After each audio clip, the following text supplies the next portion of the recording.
Hello and welcome to online study best plus. मैं हूं Amit Shukla.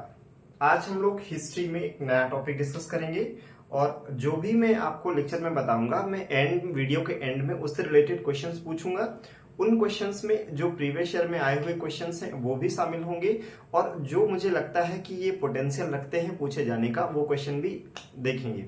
Okay, तो इसलिए मेरा आपसे ये कहना है वीडियो को बहुत ही आप ध्यान से देखिएगा और कोशिश करिएगा कि जब वीडियो का एंड हो तो जब मैं क्वेश्चन पूछूं तो बिना देखे आप आंसर कर पाए। इससे आपका मेमोरी और आपका जो एक अटेंटिव होके पढ़ने का तरीका है वो दोनों में इंप्रूवमेंट आएगा। ठीक है, और ये पूरा वीडियो देखने के बाद और वो क्वेश्चंस करने के बाद आपको इस टॉपिक से रिलेटेड कोई भी प्रॉब्लम नहीं रह जाएगी, है ना। चलिए तो शुरू करते हैं वीडियो। तो मैं इसके पहले वाले वीडियो में आपको चंपारण के बारे में बताया हूं, अहमदाबाद मिल स्ट्राइक के बारे में बताया हूं और उससे पहले हमने 1916 का लखनऊ का ज्वाइंट सेशन जो हुआ था मुस्लिम लीग और कांग्रेस का, हेडेड बाय एम चरण मजूमदार। तो पहले हमने लखनऊ अधिवेशन देखा था 1916 का, फिर 1917 का हमने चंपारण सत्याग्रह देखा था, गांधी जी के द्वारा किया गया। फिर हमने 1918 का जो अहमदाबाद मिल स्ट्राइक या अहमदाबाद मिल हड़ताल जिसे बोलते हैं वो हमने देखा।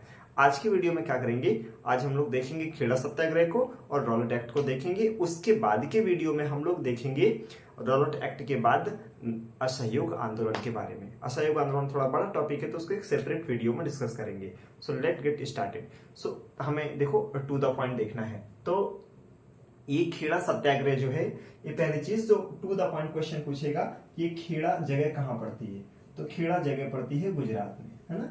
खेड़ा सत्याग्रह, यहाँ समस्या क्या थी, तो खेड़ा कहाँ पड़ता है, गुजरात में। यहाँ समस्या ये थी कि यहाँ पर क्रॉप फेलियर हो गया था, है ना, और यहाँ पे एक अकाल भी पड़ा था, फेमाइन भी पड़ा था, जिसे हम लोग बोलते हैं छपनिया अकाल। तो यहाँ पे दो चीजें हो रही हैं, एक तो फसल नष्ट हो गई है, क्रॉप फेलियर हो गया है, क्रॉप फेलियर हो गया है, एंड दूसरी चीज है वहां पे फेमाइन भी आया है, अकाल भी पड़ा है। वो फेमाइन को हम लोग बोलते हैं छपनिया अकाल, छपनिया फेमाइन, छपनिया फेमाइन। ये सारी कंडीशन है, लेकिन जो ब्रिटिश ऑफिशियल्स है उनका असेसमेंट ये कह रहा है कि इस एरिया में तो प्रोडक्शन बहुत ज्यादा होता है, तो हमारे को इस एरिया में से ज्यादा टैक्स चाहिए, तो लोग लैंड रेवेन्यू को इंक्रीज कर देते हैं। तो उन लोगों ने 23% लैंड रेवेन्यू को बढ़ा दिया, भू राजस्व की दर 23% बढ़ा दिया। तो एक तरफ आप देख रहे हैं कि फसल नष्ट हो चुकी है, अकाल है, और दूसरी तरफ भू राजस्व की दर 23% बढ़ा दी गई। इसी के खिलाफ विरोध प्रदर्शन होता है। और तो ध्यान रखना है यहाँ पे दो लीडर इंपॉर्टेंट है जो इसको लीड करेंगे। लोग, किसान बहुत ज्यादा परेशान हैं, वो अप्रोच करते हैं किसको, वो अप्रोच करेंगे आपको गुजरात सभा को। किसको अप्रोच करते हैं, गुजरात सभा। उस समय जो गुजरात सभा थी उसके जो प्रेसिडेंट थे, अध्यक्ष थे, वो महात्मा गांधी थे, महात्मा गांधी जी थे, और उसके जो सेक्रेटरी थे, सचिव थे, वो सरदार पटेल जी थे। तो इनिशियली गांधी जी सरदार पटेल को बोलते हैं कि आप जाएं उस एरिया का, आप तहकीकात करें और उसका जो बेस्ट पॉसिबल सोल्यूशन है वो दें ना।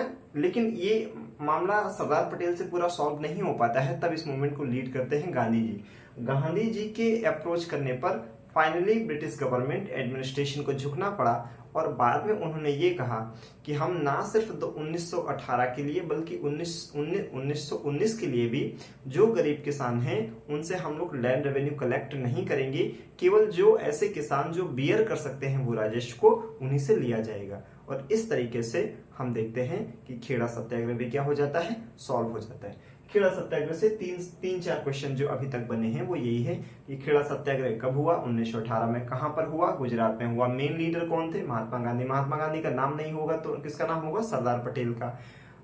कॉज क्या था उसमें, कॉज ये था कि फसल नष्ट हो जाने के बावजूद ब्रिटिश एडमिनिस्ट्रेशन ने भू राजस्व की दरें 23% बढ़ा दिया था। फाइनली क्या हुआ था, फाइनली ये हुआ था कि भाई जो किसान गरीब है, जो नहीं दे सकते, जिनकी फसल नष्ट हो गई, उनसे नहीं लिया जाएगा, बल्कि एक अगले साल भी नहीं लिया जाएगा, लेकिन जो किसान अफोर्ड कर सकते हैं उनसे लिया जाएगा। That is it. इतनी चीजें हमें पता होनी चाहिए किसके बारे में, खेड़ा सत्याग्रह के बारे में। अब हम लोग जो अगला टॉपिक देखते हैं दैट इज रॉलेट एक्ट। हम लोग अगला जो टॉपिक देखते हैं that is Rowlatt act. Rowlatt act कब आया, मार्च 1990। जो ये इनेक्ट हुआ है ये कब हुआ है, मार्च 1990। रॉलेट एक्ट जो है तो वहां पे एक सेडिशन कमेटी बनाई गई थी, राजद्रोह समिति बनाई गई थी, उसके अध्यक्ष बनाए गए थे सिडनी रॉलेट। तो चूंकि सेडिशन कमेटी के अध्यक्ष सिडनी रॉलेट थे, ये किस कमेटी के रिकमेंडेशन पे बेस्ड है? वो सिडनी कमेटी के रिकमेंडेशन पे बेस्ड है। ये सिडनी कमेटी के रिकमेंडेशन पर बेस्ड है। सिडनी कमेटी के रिकमेंडेशन पे बेस्ड है ना?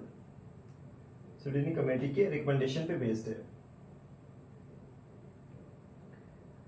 उसके अध्यक्ष कौन है? Sydney Rowlatt. अध्यक्ष कौन है? Sydney Rowlatt. इसीलिए इसे हम लोग क्या बोलते हैं? Rowlatt act.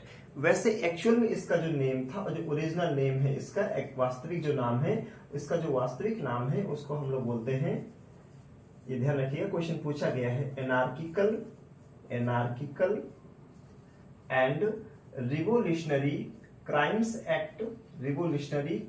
Act 1919। Anarchical and revolutionary crimes act 1919 को सेडिशन कमेटी के रिकमेंडेशन पे लाया गया था, जिसके अध्यक्ष थे सिडनी रॉलेट, और इसीलिए इसे रॉलेट एक्ट भी लोकप्रिय रूप से कहा जाता है। इसका पर्पज क्या था? क्यों लाया गया था? उद्देश्य क्या था इसका? तो इसका उद्देश्य था कि भारत में जो राष्ट्रवाद बढ़ रहा है, जो राइजिंग हमारा इंडियन नेशनलिज्म है, उसको कैसे रोका जाए, है ना? तो जो भारत का बढ़ता हुआ राष्ट्रवाद है, राइजिंग इंडियन नेशनलिज्म है, उसको कैसे कम किया जाए, इसके प्रोविजंस क्या थे? इसमें हमें 2-3 बातें समझने वाली हैं। ये प्रोविजंस में अगर आप समझना चाहो इसके प्रोविजंस क्या है, तो 2-3 पॉइंट यहाँ पे हमको समझने हैं। एक पॉइंट तो ये है कि पुलिस को ये ऑथराइज किया गया था कि बिना वारंट की वो किसी भी जगह को सर्च कर सकते हैं। पुलिस किसी भी प्लेस को सर्च कर सकती है विदाउट वारंट। अभी क्या होता है कि पुलिस को अगर कहीं सर्च करना है तो उसको वारंट चाहिए होता है, कोर्ट का ऑर्डर चाहिए होता है, लेकिन इसमें क्या था? बिना कोर्ट के ऑर्डर या वारंट के पुलिस किसी भी चीज को सर्च कर सकती है। People can be detained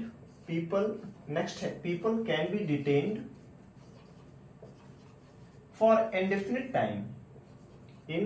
time, अनिश्चित समय तक के लिए पुलिस लोगों को गिरफ्तार कर सकती थी। ठीक, next, you can not hire advocate in that case. तो आप जुडिशरी को अप्रोच नहीं कर सकते।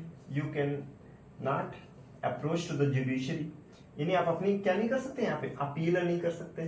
अपील का राइट आपसे छीन लिया गया। आप अपने मुकदमे को लड़ने के लिए वकील नहीं रख सकते। You can not have advocate for your case, यानी आप कोई वकील भी नहीं रख सकते हैं। ना आप कोई अपील कर सकते हैं, ना अपना वकील रख सकते हैं, ना अपना आप साइड या अपना जो पहलू है, पक्ष है, वो रख सकते हैं, यानी अपनी दलील भी नहीं रख सकते हैं।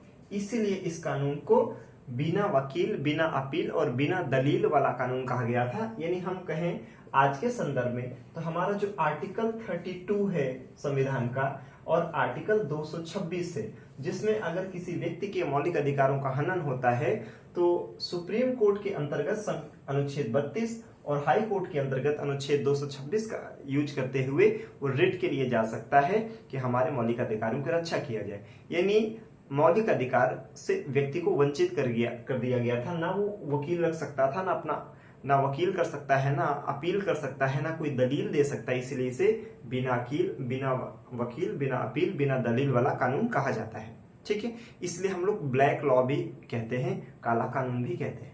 इतना हमने देख लिया। फिर इसी बीच क्या होता है कि ये जो कानून आए, इन कानून का जो विरोध करने के लिए, तो ये इनैक्ट भले हो रहा है नवंबर 1919 में। ये कब इनैक्ट हो रहा है? मार्च 1919 ये इनैक्ट हो रहा है। लेकिन इंडियंस को पहले से पता चलने लगा था, तो गांधी जी ने क्या किया था, इसके पहले ही 24 फरवरी, तो इंडियन का रिस्पॉन्स क्या है? अब हम यहाँ पर देखते हैं इंडियन का रिस्पॉन्स क्या है। इंडियन का रिस्पॉन्स क्या है, भारतीयों का इसमें क्या जवाब है, तो हम यहाँ पे टाइम लाइन वाइज देखेंगे। तो इसी बीच क्या होता है, आप देखोगे 24 फरवरी 1919 को ये आने वाला है, ऐसा पहले से ज्ञात होने लगा था। तो 24 फरवरी 1919 को गांधी जी ने बॉम्बे में सत्याग्रह सभा का गठन किया कि हम लोग इसके खिलाफ कुछ ना कुछ आवाज उठाएंगे। तो 24 फरवरी 1919 को गांधी जी ने बॉम्बे में सत्याग्रह सभा का गठन किया। ठीक, इसी बीच अब हम क्या देखते हैं, नेक्स्ट टाइमलाइन क्या है, कि मार्च 1919 में रॉलेट एक्ट क्या हो गया, इनेक्ट हो गया, मतलब उसे लागू कर दिया गया।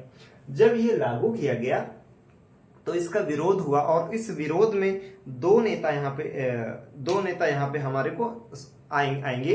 लेकिन उसके पहले एक घटना होती है कि गांधी जी कहते हैं कि हम इसका विरोध करेंगे, और इसका विरोध करने के लिए 6 अप्रैल 1919 को वो बोलते हैं कि हम लोग क्या करेंगे, स्ट्राइक करेंगे, हड़ताल करेंगे। गांधी जी ने बोला हम क्या करेंगे, हड़ताल करेंगे। फिर अगला जो टाइमलाइन है यहाँ पे 9 अप्रैल 1919 को गांधी जी के ऐसा कहने पर दो नेता जो पंजाब के बहुत लोकप्रिय नेता हैं, कौन, डॉक्टर सत्यपाल, कौन है, डॉक्टर सत्यपाल, और दूसरे नेता हैं सैफुद्दीन किचलू। दूसरे नेता कौन है, सैफुद्दीन किचलू। ये लोग इन्हीं रॉलेट एक्ट के प्रोविजंस का विरोध कर रहे थे, तो इनको पुलिस ने डिटेन कर लिया और उठा लिया। जैसा कानून में था कि ना वकील का राइट होगा, ना अपील करने का राइट होगा, ना दलील देने का राइट होगा, तो इनको कहाँ रखा गया है कुछ पता नहीं है। इस वजह से लोगों में बहुत ज्यादा गुस्सा है। तो ऐसा होता है कि 11 अप्रैल को, है ना, 9 अप्रैल को जब इनको डिटेन किया जाता है, अरेस्ट किया जाता है पुलिस के द्वारा, तो हुआ क्या, एक वायलेंस क्रिएट हो गया, है ना, वायलेंस क्रिएट हो गया। यहाँ पे क्या होने लगी, हिंसा होने लगी। जो भी ब्रिटिश अथॉरिटी के सिंबल हैं, मतलब कोई बिल्डिंग जो ब्रिटिश उसको यूज करते हैं, कुछ भी ऐसा जो ब्रिटिश सिंबल को डिनोट करता है, एक्सप्रेस करता है, वो जलाए जाने लगे। लोगों ने उस पर हमले कर दिए और जब वायलेंस शुरू हो गया तो इसी बीच इस वायलेंस से निपटने के लिए 11 अप्रैल 1919 को ब्रिटिश ने मार्शल लॉ लगा दिया। ब्रिटिश ने क्या लगा दिया, मार्शल लॉ, मतलब सेना का शासन लगा दिया। इसका मतलब है कि अब कोई व्यक्ति एक जगह क्राउड में नहीं आ सकता है, प्रोटेस्ट नहीं कर सकता है, जिसे आजकल हम लोग धारा 144 पुरानी आईपीसी में बोला जाता था, यानी लोगों से धरना देने का राइट भी छीन लिया। अब देखिए वो किस तरह से एट्रोसिटी कर रहे हैं। एक तो आपने इतने घटिया कानून बनाए, उन घटिया कानूनों को लोग शांतिपूर्ण तरीकों से विरोध जो कर रहे हैं, उन नेताओं को आपने डिटेन कर लिया, उन नेताओं के साथ में बदसलूकी भी हो रही है, कहाँ रखा गया है ये भी आप बता नहीं रहे हो। फिर उन नेताओं को छोड़ो, उसके लिए लोग ना आ पाए, उसके लिए भी आपने कानून बना दिया और आपने 11 अप्रैल को क्या कर दिया, मार्शल लॉ लागू कर दिया कि इसका मतलब है अब लोग अगर एक जगह बहुत मात्रा में इकट्ठे होंगे तो वो गैर कानूनी माना जाएगा। अब इसी बीच क्या होता है कि नेक्स्ट डेवलपमेंट होगा 13 अप्रैल 1919। ये 13 अप्रैल 1919 को क्या हुआ, तो यहाँ पे दो कारण हैं जो आके मर्ज हो जाते हैं। वो क्या है, एक तो 13 अप्रैल 1919 का जो दिन था वो बैसाखी का दिन था। किसका दिन था, बैसाखी का। तो सिख धर्म में आपको पता होगा कि बैसाखी एक जो पर्व है उसे मनाया जाता है। तो यहाँ पे क्राउड दो तरीके की है। तो हुआ क्या, यहाँ पे कुछ जो क्राउड है वो पॉलिटिकल है और कुछ जो क्राउड है वो रिलीजियस है। तो कुछ लोग अमृतसर के जलियांवाला बाग में इकट्ठा हुए ताकि हमारे लोकप्रिय नेता डॉक्टर सत्यपाल और सैफुद्दीन किचलू को ब्रिटिश सरकार रिलीज करे, और कुछ जो भीड़ है जो रिलीजियस है, धार्मिक है, वो बैसाखी के लिए आए। तो ध्यान रखना, जो रिलीजियस क्राउड है वो बैसाखी को मनाने के लिए आए, और जो पॉलिटिकल क्राउड है, जो राजनीतिक भीड़ है, वो किसके लिए आए कि भाई जो डॉक्टर सत्यपाल हैं और जो सैफुद्दीन किचलू हैं आप इनको रिलीज करो। तो आपको पता होगा कि 11 अप्रैल 1919 को पहले ही मार्शल लॉ ब्रिटिश लगा चुकी है। ब्रिटिश जो भी करते हैं अच्छा या बुरा, लेकिन उसके लिए कोई ना कोई वो प्रोविजंस ऐसे बना लेते हैं ताकि जब कोर्ट में उनको जवाब देना पड़े तो वो कहेंगे कि हमने तो रूल ऑफ लॉ लागू किया है, ये लोग कोई इतने इनोसेंट भी नहीं है जितना बन रहे हैं, एक्चुअली में इन्होंने कानून तोड़ा है। तो उनको पता था कि ये सिचुएशंस होंगी, हमारा कोर्ट में जवाब हमको क्या देना है, उसके लिए पहले ही 11 अप्रैल को मार्शल लॉ लागू कर चुके हैं। तो टेक्निकली देखें तो ये लोग तो कानून को तोड़ दिए, लेकिन जब आपको ये देखना हो सही क्या है और कानून क्या है, तो इंसान को सही का चुनाव करना चाहिए, ना कि कानून का। भारतीय जो उनकी ये है कि अगर हमें सजा भी होगी तो हमें मान्य है, लेकिन जो हमारे लिए आवाज उठा रहा है हम उसके लिए लड़ेंगे, भले हमारे ऊपर कोई कानून का उल्लंघन का आरोप लग जाए, इट्स ओके, चलेगा। तो 13 अप्रैल 1919 को अमृतसर के जलियांवाला बाग में जो लोग इकट्ठा हुए वो बैसाखी का त्योहार मनाने, और political crowd I that is Satyapal और सैफुद्दीन किचलू को रिलीज करो, ब्रिटिश सरकार इसका दबाव बनाने। इसी बीच पंजाब का गवर्नर होता है माइकल ओडायर। ध्यान रखना, यहाँ पे 2-3 डायर मिलेंगे। कौन है? Michael O'Dwyer. Michael O'Dwyer Punjab के गवर्नर के आदेश पर ही ऐसा हुआ होगा कि जो उनका कमांडर था, कमांडर कौन था? General Dyer. तो उनका जो कमांडर था जनरल डायर, है ना, वो जनरल डायर ने निहत्थी भीड़ पर गोली चलाने का आदेश दे दिया। उस जो जलियांवाला बाग है उसमें एक ही एंट्री एग्जिट पॉइंट सेम है और वहां पे उन्होंने पुलिस को खड़ा कर दिया कि आप अंधाधुंध गोली चलाएं जो है। उसमें से कई सौ लोग मारे गए और इसी घटना को हम लोग जलियांवाला मैस्केर या जलियांवाला बाग हत्याकांड कहते हैं, है ना। तो 13 अप्रैल 1919 को क्या हो गया? जलियांवाला बाग मैस्केर, जलियांवाला बाग हत्याकांड हो गया। ठीक, जब ये हत्याकांड हो गया तो इसकी जांच होनी चाहिए प्रॉपर तरीके से। तो यहाँ पे 2 कमेटी बनाई गई। अब इसके लिए हमारा नेक्स्ट डेवलपमेंट क्या हुआ कि इसकी इंक्वायरी के लिए कि ऐसा कैसे हो गया, 2 कमेटी बनाई गई। उसमें से एक जो कमेटी है वो डब्ल्यू हंटर की लीडरशिप में बनाई गई, उसका नाम है हंटर कमेटी। और जो दूसरी कमेटी बनाई गई वो ट्रिपल एम यानी मदन मोहन मालवीय के लीडरशिप में बनाई गई। ठीक है, तो इन्होंने कहा कि जो घटना हुई है वो एक एडमिनिस्ट्रेटिव मिस्टेक है, इससे ज्यादा कुछ नहीं है। और ये जो रिपोर्ट है मदन मोहन मालवीय वाली, ये लोग कह रहे हैं कि ये एक प्री प्लान्ड मर्डर है ना, मैस्केयर है। एनीवे, जलियांवाला बाग हत्याकांड ने भारतीयों को ब्रिटिश सरकार के खिलाफ एक फर्दर मूवमेंट के लिए बहुत ज्यादा इंसाइट कर दिया। और अब जो नेक्स्ट डेवलपमेंट होगा यानी खिलाफत मूवमेंट में यही चीजें एड ऑन हो जाएंगी। यानी आप किसी इंसान से नाराज थे ही और उसने कुछ और ऐसा कर दिया जिससे आपकी नाराजगी और बढ़ जाए, फिर जो आपका जवाब होगा वो क्या हो जाएगा? वायलेंट हो जाएगा और बड़ा मैसिव स्केल पे होगा।